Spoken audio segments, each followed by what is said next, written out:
क्या होता है इंटरप्रिटेशन डिपार्टमेंट? लोकसभा और राज्यसभा की प्रोसीडिंग्स में इंटरप्रिटेशन डिपार्टमेंट का रोल बहुत बड़ा है।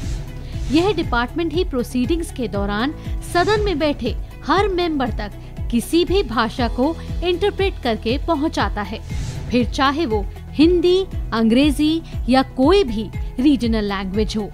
भाषाओं से सजी हमारी संसद में देश के कोने कोने से सांसद चुनकर आते हैं और इस तरह मिनी इंडिया के बीच भाषाओं की दूरी को कैसे मिटाया जाए, यह देखने का काम इंटरप्रिटेशन डिपार्टमेंट या भाषांतरण विभाग का होता है।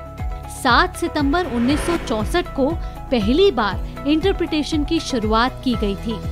शुरुआत में हिंदी से अंग्रेजी में भाषांतरण होता था। उसके बाद कुल 22 भाषाओं में भाषांतरण होने लगा।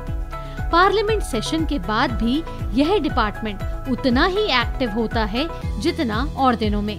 संसद में मौजूद कुछ खास डिपार्टमेंट के लिए भी यह विभाग काम करता है, जैसे standing committees, parliamentary committees, speaker office में, लोकसभा अध्यक्ष की बैठकों में, फॉरेन पार्लियामेंट्री डेलीगेशंस की मीटिंग में और सेमिनार्स और एडवाइजरी कमेटीज की बैठकों में। मेंबर ऑफ पार्लियामेंट को जब भी अपनी मनपसंद भाषा में सदन में बात रखनी होती है तो उनको कुछ नियम मानने पड़ते हैं। अपनी मनपसंद भाषा में बोलने के लिए एक सांसद को नोटिस देना पड़ता है। संसद में आधे घंटे पहले सांसद देते हैं नोटिस। प्रश्नकाल में चर्चा में भाग लेने के लिए सांसद को एक दिन पहले इंटरप्रिटेशन डिपार्टमेंट को बताना पड़ता है।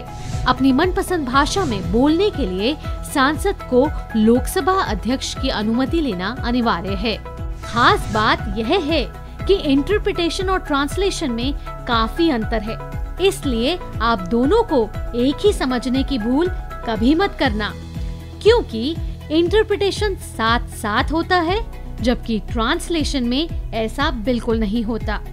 इंटरप्रिटेशन में एक अर्थ का अनर्थ हो सकता है, लेकिन ट्रांसलेशन में आपके पास सोचने का पूरा समय होता है।